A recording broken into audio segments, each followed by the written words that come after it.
Hello বন্ধুরা, নমস্কার সবাইকে। কেমন আছো সবাই? আজকে আমি দেখাবো ডাটা আলু দিয়ে ইলিশ মাছ দিয়ে বানাবো। এটার জন্য আদা বাটা, তারপরে কাঁচা লঙ্কা বাটা নিয়ে নিয়েছি। মাছগুলা ভেজে নেব। দেখো মাছগুলা ভাজা হয়ে গেছে। এইভাবে অনেকগুলা মাছ তো অনেক সময় লাগলো ভাজতে। এই মাছের তেলটাতেই আমি একটু ফোড়ন দিয়ে দিলাম, মেথি তেজপাতা দিয়ে।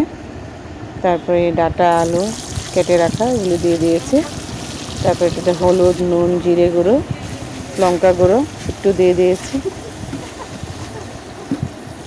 আদা বাটা, লঙ্কা বাটা দিয়েছি। তারপরে এটাকে ভালো করে ভেজে নেব। একটু ঢেকে দিয়েছি, 20 মিনিট রান্না করব।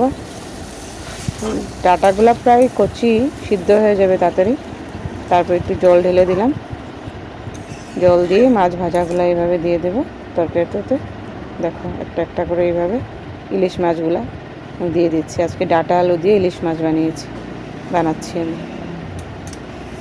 ইলিশ মাছের ভাপা সবসময় খাই, তবে আজকে একটু অন্যরকমভাবে বানাচ্ছি ডাটা আলু দিয়ে। দেখুন তরকারিটা প্রায় হয়ে গেছে। একটু ধনেপাতা দিয়ে দিলাম। কমপ্লিট হয়ে গেল রান্না। একটু ঝোলটা হালকা করে বানিয়েছি আজকে, বেশি দিয়েছি ঝোলটা। ঠিক আছে বন্ধুরা, রান্নাটা শেষ হয়ে গেছে। ভালো লাগলে আপনারা ট্রাই করবেন, কেমন হয়েছে আমাকে বলবেন কমেন্টসে। ঠিক আছে বন্ধুরা।